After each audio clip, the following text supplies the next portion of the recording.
Mesdames et messieurs, bonjour et bienvenue à la table ronde. Nous sommes mardi, le 14 août 2018. Nous sommes en plein milieu de la campagne électorale municipale, même si ça paraît pas trop, parce que la date officielle pour le début de la campagne, c'était le 1er mai. Et ça se termine, vous allez être surpris, à la fin décembre. Mais l'élection a lieu au mois d'octobre. Je ne sais pas pourquoi. Ceci étant dit, j'ai le plaisir aujourd'hui de vous présenter l'un des candidats pour le quartier numéro 4, M. Don Bouchard. Bonjour, Don. Bonjour, ça va bien? Excellemment bien. Donc, la grande aventure. Oui. Mais avant de parler de la grande aventure et de pourquoi, je pense que les gens auraient intérêt à te connaître plus. Alors, qui es-tu? C'est quoi ton cheminement? C'est quoi ton implication dans la communauté? Que tu fais comme travail? Es-tu père de famille? Trop jeune pour être grand-père? Bien là. C'est officiel. Donc, explique-nous, dis-nous qui tu es. Bien, écoute, moi, ça fait près de 30 ans que je demeure à Clarence Rockland, dans différents endroits. J'étais dans l'est de la ville, plus près du Walmart. C'est dans l'ouest de la ville. Maintenant, j'étais à Clarence Point. J'ai aussi été près de Bonavista aussi. Moi, j'ai grandi ici. J'ai joué au baseball ici là, avec les gens qui sont devenus mes amis d'école au secondaire à l'Escale. J'ai étudié à l'Université d'Ottawa. Je suis toujours resté dans la place. Je ne suis pas sorti. Alors, moi, j'ai fait un bac en sciences de l'activité physique, en sciences politiques. J'ai continué avec une maîtrise en sociologie. Moins commun souvent, mais en sociologie. Puis après ça, mon premier grand emploi, j'ai été chanceux. J'ai eu la chance d'avoir un emploi directement ici, à la cité de Clarence Rockland, au département des loisirs. Puis c'était un bon temps aussi. C'était un temps où on voyait une communauté qui commençait à grandir, beaucoup plus de familles qui commencent à s'établir. Là, on est au début du village Morris dans ce temps-là, avec des gens qui veulent avoir des services. Alors moi, mon mandat dans ce temps-là, c'était OK. Don, il faut que tu développes des nouveaux programmes en loisirs parce qu'on n'en a pas. On offre un camp d'été puis un petit programme de gymnastique. Il n'y a rien d'autre. Donc, on veut que tu partes le plus de programmes possible. En passant, tu n'as pas de budget. Il n'y a pas d'argent. Il faut que tout s'autofinance. Bon, fait qu'écoute, pour un jeune homme dans la vingtaine, tu te dis, c'est parfait, ça, c'est un bon défi. Et à la fin, on avait quand même 21 différents programmes qui avaient été partis. Donc, c'était quelque chose d'intéressant.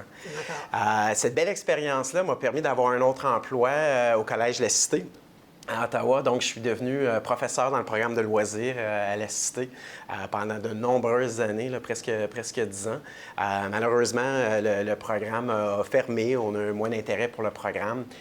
Et maintenant, aujourd'hui, je suis professeur en travail social dans la spécialisation en gérontologie, donc pour les gens qui ont travaillé avec les personnes âgées. D'accord. Je suis excessivement chanceux d'avoir une merveilleuse femme.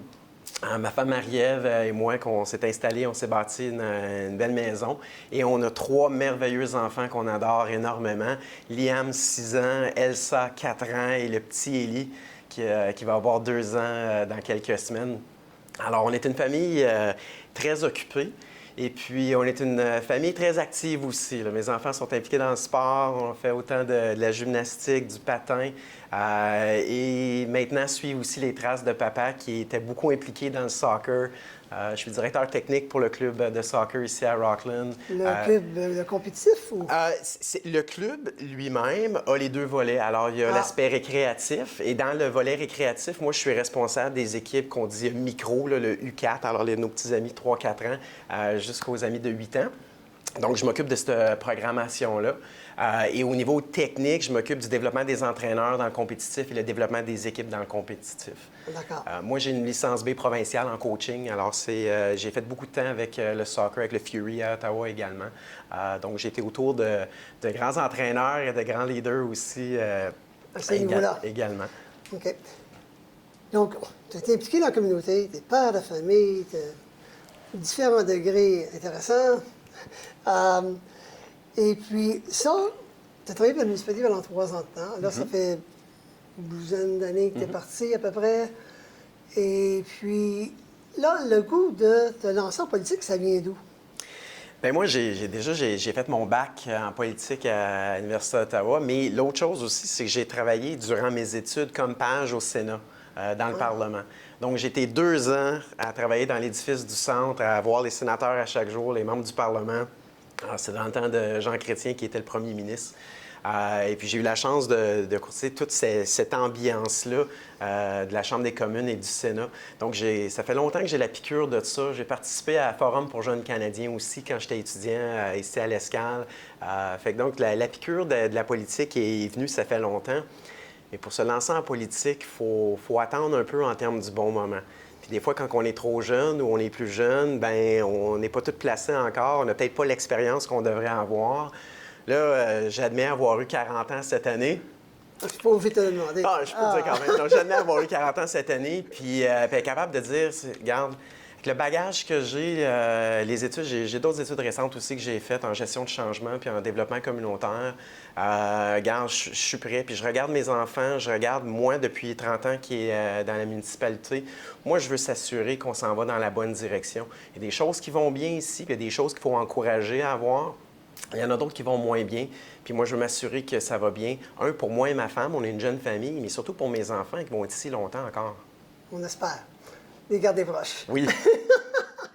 Ceci dit, donc, ça nous amène à ta plateforme électorale. Alors, quels sont les points principaux de ta plateforme électorale, là? Parce que quand on regarde un quartier, parce que moi, j'en ai fait 2 campagnes, donc moi, je pense comme moi, là, évidemment. Tu sais, j'ai regardé les besoins du quartier, etc.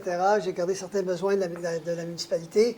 Et j'imagine que tu en as trouvé des besoins dans le quartier numéro 4. C'est certain. Puis le quartier numéro 4, il est vraiment intéressant. Puis c'est un des défis que j'aime aussi. Je suis heureux de vivre dans ce quartier-là. Parce que lorsqu'on regarde dans les limites, tu dis, OK, bon, à Clarence Point, on a 2 coins ici, on a différentes démographies. Après ça, on arrive un peu plus de ce côté-ci de la rue Caron. Où ce que, bon, dans le coin de la rue Sandra, Louise, oui. Bonavista, on a plus de jeunes familles qui sont là, OK. Après ça, on a des coins qui sont un peu plus anciens. On arrive sur la rue Côté, Dalrymple. Et après ça, on a même certaines rues qui sont dans le village Morris également. Fait que là, dans le village Morris, encore là, des jeunes familles. Donc, il y a beaucoup de besoins à différents endroits. Donc, la moitié de l'électorat a l'eau et les égouts et l'autre moitié ne les a pas non plus. Donc, même les besoins d'infrastructure sont très différents. D'accord. Le point rassembleur pour tout le monde, ça vient chercher une des raisons pourquoi que je m'implique, c'est le côté des familles. C'est un endroit, pourquoi est-ce que les gens viennent ici versus aller s'installer à Orléans ou autre? Bien, c'est ça, c'est quand même l'aspect de communauté et c'est d'avoir des activités familiales que les gens disent « Ah, wow, c'est bon ça! » On va à la fête du Canada, « Hey, quand même, c'était beau les feux d'artifice, c'était bien, il y avait des bonnes activités pour les enfants. Regarde, qu'est-ce qu'il y avait, ci et ça. » On est rendu à ce point-là de vouloir que les familles soient bien ici, qu'il y ait des bons événements. Il y avait le Soccer Fest en fin de semaine passée, merveilleux événement organisé par le club de soccer. Et ça prend des événements comme ça, les encourager de plusieurs façons pour la famille. Donc moi, c'est certain que la famille, c'est numéro 1. Même si ça tombe encore sur la famille, l'autre chose à regarder, c'est que, écoute, on regarde vos studios présentement qui, oui. Anciennement, c'était la Maison des jeunes qui était ici. Oui. C'était ici, c'était la Maison des jeunes. Il y a eu la jeunes. Maison des jeunes, mais avant ça, c'était le pavillon de tennis. C'était le pavillon de tennis, et j'ai été etc. membre au tennis dans le temps. Et puis après ça, moi, ben, j'ai été président de la Coalition des jeunes, puis c'est nous, puis le comité qui gérait la Maison des jeunes. Et au moins, tu avais un endroit pour faire des activités, pour être là, puis à venir échanger avec d'autres, la table de pour, tout ça, dehors, on se mettait des filets de hockey. Il y avait une liste d'activités pour les adolescents. Là, aujourd'hui, à Clarence Rockland, moi, je me pose des questions. Je regarde, je dis, si les adolescents ne font pas de sport, ils font quoi? Ouais. Il y a beaucoup d'options de sport. On peut faire bien des choses en sport, mais si on a des adolescents que le sport ne les intéresse pas ou le sport ne les intéresse plus, qu'est-ce qu'il y a pour eux à Clarence Rockland? Et si tu avais été à la réunion Jean-Marc Lalonde, c'était soulevé. Bien, c'est exactement ça, puis j'étais là. Et puis, c'est ça de voir qu'est-ce qu'on peut faire avec cet endroit-là. Écoute, c'est une merveilleuse place qu'on pourrait faire quelque chose, autant avec la salle en haut que la surface de béton. Il y a un potentiel énorme, parce que c'est ça, là, les ados, là, écoute, c'est une population qui est souvent oubliée. On veut juste qu'ils ne fassent pas de troubles, mais on ne veut pas vraiment s'en occuper, ou on ne sait pas comment s'y prendre non plus. Ça, c'est une mauvaise recette. Ça ne fonctionne pas. Non. Et puis, on pourrait parler au corps de police aussi, de voir, eux, qu'est-ce qu'ils pensent de la situation présentement. On s'en va pas dans la bonne direction. Non. Fait que les adolescents, c'est parce que c'est temps de le regarder. Puis moi, je veux le regarder sérieusement parce que mes enfants sont pas rendus là encore. Ouais. Mais ils vont l'être assez vite bientôt. Puis, tu sais, il y a le côté sportif dont tu as parlé. Oui. Mais il y a également le volet culturel. sais, il y en a qui aiment faire du théâtre, chanter, faire de la musique, etc. Et il y en a qui c'est peut-être aux échecs. On a une bonne équipe de Rubik's Cube à l'escale. Tu sais, ils gagnent des trophées tout le temps. Donc, mais c'est ça, il puis y a la tout Maison ce des volet-là. Jeunes, dans la Maison des Jeunes, c'est ça, là, on avait notre coin musique. Justement, les gens, tu voulais venir un peu de guitare, parfait. Puis aujourd'hui, là, avec YouTube puis tout ça, écoute, un cours de guitare, puis là, je dénigre pas, là, écoute, certains, un bon professeur de musique ne peut jamais être remplacé par YouTube, c'est pas ça que je dis. Mais en termes de quelqu'un qui n'a pas l'argent pour ça quand même, mais qui veut venir avec ses amis, puis tout ça, on avait notre coin musique. Donc, on avait notre coin, justement, d'écoute, etc. Alors, il y a vraiment des choses à faire pour nos ados. Puis présentement, c'est une communauté qui est très, très, très oubliée. Moi, je ne l'oublierai pas. D'accord. Donc, moi, c'est certain. Donc, la famille, les adolescents, c'est central. Dans le porte-à-porte que je fais présentement, je vous dirais que c'est certain, une des choses qui ressort le plus, c'est que les gens sont là. Pourquoi est-ce que mes impôts sont si chers que ça? C'est certain. Puis dans mon coin de Clarence Point, les gens me disent, OK, je paye 7 000 d'impôts foncières par année. Je n'ai pas d'aqueduc. On n'a pas l'eau. J'ai pas de système d'égout. J'ai ma fosse septique. Si quelque chose brise, c'est moi qu'il faut qu'il s'en occupe. J'ai un frais sur ma facture pour mes poubelles. Fait que finalement, c'est quoi le service que j'obtiens de la ville? C'est le déneigement. OK? Alors ça, c'est une vue un peu pessimiste aussi. Alors si je parle avec le monsieur, puis je lui demande, oui, mais est-ce que vos enfants jouent au hockey? Il dit, oui, oui, OK, donc vous utilisez l'aréna, on utilise d'autres services aussi. Et la bibliothèque. Puis... C'est ça. Mais le sentiment, c'est ça, c'est qu'on dit, on regarde les taxes que les gens payent à Ottawa, on fait la comparaison, puis on dit, OK, regarde, on paye soit la même chose ou plus cher dans certains cas. Là, on dit, OK, bien, on fait quoi là-dessus? Bien, la solution, là, puis c'est pas moi qui vais aller dire, je vais vous promettre que je vais baisser les impôts et puis tout ça, mais c'est dans la façon qu'on collecte les impôts présentement dans Clarence Rockland. Là, avec des chiffres très approximatifs, là, en lisant les budgets, c'est qu'à Clarence Rockland, à peu près 6 des revenus totaux sur les impôts sont collectés des taxes commerciales et industrielles. Ouais. Ce qui veut dire que 94 des impôts, c'est le citoyen, le résident qui le paye. Et ça, c'est un débalancement qui est énorme. Alors, on ne peut pas s'attendre d'avoir un contrôle des impôts résidentiels tant qu'on ne ramènera pas là, ce ratio à ce niveau-là. Ouais. Et on est une communauté présentement qui pousse vraiment le développement résidentiel. Encore une fois, cette semaine, on annonce sur la rue David, on va faire expansion, tout ça. Mais il est où le petit centre d'achat? Oui, mais c'est plus compliqué que ça, là. Oui, mais Parce que je vais faire l'avocat du diable, si tu me permets. Là. Oui. Les petits centres d'achat, en Ottawa, on en voit qui ferment. Et qu'est-ce que la population peut supporter? Oui. D'accord? Et après ça, est-ce qu'il y a autre moyen d'avoir... Est-ce qu'il y a autre chose à faire pour avoir du revenu commercial? Là-dessus, on se laisse parce qu'on doit prendre une pause, mais on va revenir là-dessus. C'est juste pour mettre l'eau à la bouche aux citoyens que j'ai fait ça. Parfait. Donc, sur ça, mesdames et messieurs, je vous demande de demeurer avec nous et nous continuons notre discussion avec Don Bouchard dans quelques secondes.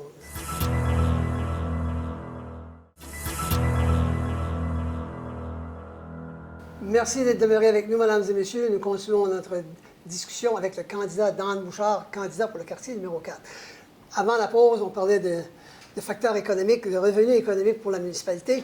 Donc, je te relance la balle parce que je t'ai lancé un paquet d'idées ou d'approches.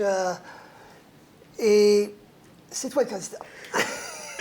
Bien, écoutez, encore, je reviens sur le contexte du débalancement au niveau du revenu d'impôt. Alors, lorsqu'on est à 6 environ, approximatif, du revenu commercial industriel versus 94 pour le citoyen, mais là, ça fait qu'on regarde la planification des quartiers. Et si on regarde l'expansion dans le village Morris avec tellement, écoute, c'est des milliers de personnes maintenant qui vivent là, il est où le dépanneur? Et là, on parle de supporter. Oui. Et moi, je regarde à ça. Moi, durant l'été, là, quand j'étais en vacances, quand j'étais enfant, tu voyages au dépanneur, là, bonbons, popsicles, etc. Alors, est-ce qu'une population comme ça peut soutenir un dépanneur? Le nombre de pizzerias qu'on a à Clarence Rockland, est-ce qu'il n'y en a pas une pizzeria qui aurait voulu aller s'ouvrir là? Alors, tu sais, que lorsqu'on parle d'un... Tu sais, c'est pas un centre d'achat, là, mais une mini-plaza. Puis je vous situe, disons, au coin de Jérôme Corbeil et Caron. Oui. Surtout avec le nouveau projet de la rue David qui s'en va là. Alors, un petit aspect central ici qu'on a... Mais on n'a pas pensé à ça, on n'a pas planifié comme ça. Parce que beaucoup de fois, les développeurs qu'on a à Rockland, puis c'est bien, là, on a des bons frais de redevance qui reviennent du résidentiel. Sauf qu'on aime mieux bâtir des maisons à la place de bâtir des commerces qu'on ne sait pas si on va louer ou quoi que ce soit. Je pense que ça prend juste un meilleur effort. Il faudrait regarder davantage c'est quoi la stratégie de la municipalité pour activement aller chercher, recruter, autant au niveau commercial qu'industriel. Il y a des problématiques, c'est certain. Qu'est-ce qui fait qu'Ottawa peut être plus attirant que nous, on peut l'être aussi? Mais il y a différents types d'industries également. Exactement. Puis je pense qu'il faut regarder aussi c'est quoi le type d'entreprise qui serait parfait pour Clarence Rocklin. Et au niveau employé, c'est qui travaille là-dessus et quelle est la méthode, quelle est activement? Je sais qu'anciennement, lorsque j'étais à la municipalité, on avait passé à une grande étude commerciale en termes de voir qu'est-ce que la ville pourrait soutenir, tout ça. Qu'est-ce qui est venu de ça? Top Mode Dépôt, Saint-Hubert Express, TSC. Toute cette place-là, c'est venu de là. Oui. C'est une première étude qui avait été faite et d'un effort actif qu'on avait travaillé. Je me souviens, Anne-Lisotte et moi, on avait travaillé là-dessus. On avait tout monté quelque chose de beau en graphisme, etc. Et on avait fait un envoi de recrutement et on avait rencontré des gens suite à ça. Bien, c'est quand la dernière fois? Est-ce que c'est la dernière fois qu'on a eu une campagne aussi active? Oui. Fait que- Je peux te dire que oui. Alors, il faudrait se poser la question. Puis si on dit, ben on a essayé ici, on a essayé ça, OK, et ça n'a pas fonctionné. Mais pourquoi ça n'a pas fonctionné? Qu'est-ce qu'il y avait de mal avec notre approche? Mais si on ne réinvestit pas à se questionner pour vouloir aller chercher ça, écoutez, c'est bien qu'on a des frais de développement avec des maisons, mais si on rentre en industrie, écoute, on va se poser la question, autre que pas de construction, c'est quand la dernière fois qu'on a une industrie qui est venue à Clarence Rocklin qui embauchait plus que 200 personnes? Même Honeywell n'a pas fait ça. C'est ça. C'est problématique. C'est problématique. Et en même temps, si on veut continuer à développer des maisons, bien, si on a une industrie qui arrive avec 200 emplois, bien là, on continue à se nourrir de nous-mêmes Oui. aussi en même temps. Parce que les frais de développement, c'est bien beau. Mais c'est un one-shot qu'on reçoit et là, on a un budget. À dire, OK, on va paver 2-3 routes ici puis là, puis il va y avoir des taxes du citoyen. Mais tant qu'on ne va pas chercher davantage en commercial industriel, bien là, tout revient sur le citoyen parce qu'une fois qu'on a pavé, bien là, en plus, sa rue, ça l'extensionne. Donc, il va falloir aller déneiger là, les poubelles, l'extension. Alors, Réparer les rues, etc. et ça continue, et c'est un cercle vicieux qui tombe comme ça. Et là, on revient à se poser la question, lorsqu'on fait du porte-à-porte dans 20 ans, pourquoi est-ce que mes taxes sont si chères? On s'en sortira pas. Donc, c'est pas pour dire que c'est simpliste, mais il y a des façons de s'en sortir. Il faut être réaliste qu'à la Ville, présentement, on regarde les budgets, il n'y en a pas d'argent. Il n'y en a pas. Donc, la recette actuelle qu'on utilise ne fonctionne pas. Faut trouver autrement comment le faire. Puis moi, je pense que je suis une des personnes qui est bien placée pour aller étudier cette situation-là puis aider Clarence Rocklin à sortir de ce rôle-là présentement. Nous aider nous-mêmes. Et Donc, voilà. Et autre point. Écoute, moi, les deux derniers points que j'ai dans ma campagne, c'est pas les deux petits points, mais c'est quand même de l'importance. L'accessibilité. Moi, c'est moi qui siégeais sur le comité d'accessibilité pour la municipalité, il y a un bout. Puis on se rend compte souvent que, regarde, on a de la nouvelle construction, puis tout ça, on est inspecté, tout est beau, mais là, en réalité, on arrive là avec quelqu'un à mobilité réduite en chaise roulante, mais ça fonctionne pas. Fait qu'on dit, mais pourtant, on a passé l'inspection, puis tout ça, mais comment est-ce qu'on en est arrivé là? Alors, il y a des situations comme ça qu'il faut commencer à regarder qui sont pas acceptables. Et puis, moi, c'est une des choses, je veux certainement appuyer tout ce qui est dans le processus de s'assurer que notre municipalité, elle est accessible. Il y a des coûts qui viennent avec ça, c'est un fait. Mais en même temps, si du départ, on fait les bonnes inspections, on a les bonnes formations, est-ce que nos inspecteurs en construction, quelle est l'étendue de la formation qu'ils ont sur l'accessibilité? Alors, je ne suis pas prêt à blâmer, à dire que c'est de leur faute, là. Non, non. Puis, tu sais, on lance... Ça dépend des normes qui sont en place. C'est ça, mais on lance l'idée pour le plaisir d'aller faire une inspection d'un nouvel édifice en apportant une chaise roulante et de voir effectivement si l'accès, si ça fonctionne, si c'est logique. Alors, c'est une idée, là, mais ce concept d'accessibilité-là, en 2018, c'est impossible de ne pas vouloir le regarder. Puis le dernier point, bien, c'est mon aspect travailleur social en gérontologie. Je travaille excessivement avec les personnes âgées. Puis moi, les personnes âgées, c'est très important pour moi. C'est des sourires. Moi, mon grand ami Laurent Saumur à l'Amicale Belle-Rive, moi, Laurent a toujours été tellement fort dans les activités, etc. Moi, je travaille beaucoup avec le Conseil du vieillissement d'Ottawa. Et une des choses qui est super et que j'aimerais être capable d'étudier si c'est une possibilité pour Clarence Rocklin, c'est d'avoir le statut statut de municipalité amie des aînés. Et ça, c'est à travers des politiques qui sont accessibles pour les personnes âgées. C'est avoir des infrastructures qui sont en place. C'est avoir des activités pour eux. Alors, il y a une liste de critères qu'on doit remplir pour être une ville qui est une municipalité amie des aînés. Moi, je pense qu'on est le genre de communauté qui est capable d'avoir ça. Puis ça, c'est un statut international. Alors, c'est pas juste quelque chose ici qu'on fait en Ontario, au Québec. C'est un statut qu'on retrouve au Brésil et à d'autres endroits. C'est très intéressant. Puis je pense que les aînés, ce serait quelque chose de bien important. Et certains des aînés ont quand même des sous à dépenser. Donc, s'ils veulent venir ici, nous, si on peut les recevoir adéquatement, c'est une autre source de revenus. Exactement. D'accord. Toi, comment vois-tu ton rôle comme conseiller par rapport aux citoyens, par rapport aux membres du conseil? Comment est-ce que tu vois ton rôle là-dedans? Écoute, moi, je me suis toujours vu comme un leader impliqué, un leader actif, quelqu'un qui aime initier des choses, puis quelqu'un qui aussi va pousser quand quelqu'un a une bonne idée. C'est quelque chose, ça aussi. Tu sais, c'est une autre forme de leadership aussi, de voir quelqu'un qui a une bonne idée puis de dire, sais-tu quoi, moi, j'embarque avec toi. Parce que c'est une chose, là, si moi, j'ai une idée puis il n'y a personne qui embarque avec moi, bien, je ne suis pas un leader, là. Je suis en train de faire une promenade, là. Je ne m'en vais pas nulle part. C'est ça. Alors, des fois, c'est d'essayer de reconnaître ça. Il y a un autre conseiller municipal, il n'est pas dans mon quartier, mais il a une bonne idée. Je donne un exemple à Hammond, là, il y a des efforts présentement pour avoir un parc accessible. D'accord. Bien, c'est une super bonne idée. Alors, moi, je vais le suivre, ce conseiller-là, si c'est quelque chose qui veut revendiquer, qui l'intéresse, parce que c'est des beaux projets pour la municipalité. Alors, moi, c'est certain que les intérêts du quartier 4, je les ai à cœur et je vais toujours les avoir à cœur. Mais en même temps, en 2018, on est 9 personnes au conseil municipal. On ne peut pas arriver là avec sa propre agenda et dire là, on va faire ça, comme ça. C'est un travail d'équipe. C'est une municipalité. C'est ça que c'est. Et il faut être capable de trouver surtout le ballon entre le rural et le urbain. Puis moi, écoutez, j'ai un background en médiation aussi en même temps, puis moi, je le vois vraiment comme ça. Okay? Quand on voit des gens qui ne sont pas d'accord, c'est d'être capable de poser les bonnes questions. C'est quoi le point qui vous dérange le plus dans cette situation-là? OK? Qu'est-ce qu'on pourrait faire que ce point-là, maintenant, on pourrait vivre avec, on serait mieux? Moi, c'est plus cet effet-là d'éléments rassembleurs que je pense que je peux vraiment avoir.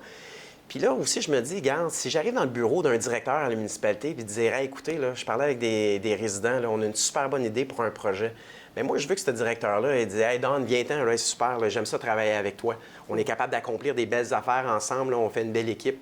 T'es pas toujours en train de nous brasser puis nous watcher puis tout ça. Donc, moi, c'est un peu ça, cet aspect-là que j'aimerais ça amener.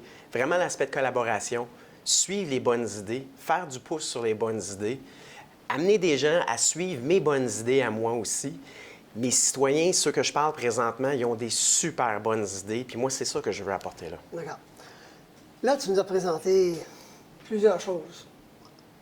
Les unes aussi intéressantes que les autres. Mais à un moment donné, quand on est à la table du conseil, on a des choix à faire. Et là, je vais te demander d'être bref parce que le temps passe. Si tu avais une priorité à choisir, ça serait laquelle pour ton mandat? Bien, écoutez, moi, je pense que c'est certain que j'ai à cœur la famille et puis tout ce qui tient à la famille, c'est primordial pour moi. Mais en même temps, je pense que la famille, ça va être difficile de soutenir un bel environnement positif, chaleureux et accueillant si le développement économique ne change pas. Si on n'est pas capable de retravailler notre formule, de faire les affaires ici à Clarence Rockland, bien, les familles ne voudront plus venir s'établir ici. Ils disent non, regarde, moi, je vais aller à Orléans, je vais payer le même genre de taxes, puis bon, ma maison va être peut-être un peu plus petite, mais regarde, au moins, je vais avoir des bons services dans ma communauté, puis tout ça. Moi, je veux pas ça. Je veux avoir des belles familles ici à Clarence Rockland qui sont heureux, des aînés qui viennent à nos événements, qui sont heureux de nous voir, puis disent oui, nous aussi, on est actifs, nous aussi, on en fait des choses, nous aussi, on en veut des spectacles pour nous autres dans la salle de spectacle optimiste. On les veut, ces choses-là. Donc, moi, je pense qu'il faut absolument être capable de retravailler ça pour être capable de soutenir les citoyens de Clarence Rockland. Là, j'aimerais t'offrir l'opportunité de t'adresser directement aux résidents du quartier numéro 4, mais également à Clarence Rockland en général.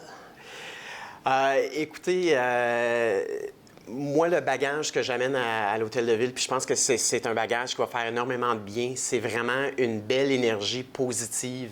J'aime beaucoup des gens qui sont sur le conseil présentement. Il y a des gens là, qui, tu vois que c'est des gens d'affaires, mais qui bougent, qui sourient, qui écoutent lorsque le citoyen parle et que c'est pas toujours le cynisme total. Ah non, on a encore fait ci, on n'a pas encore fait ça. Moi, c'est pas ça. Moi, j'arrive là, prêt à travailler avec les gens, prêt à accomplir des belles choses. Prêt à être créatif. On n'a pas le choix lorsqu'on part des programmes, mais on n'a pas d'argent, mais il faut être capable de trouver une façon de le faire.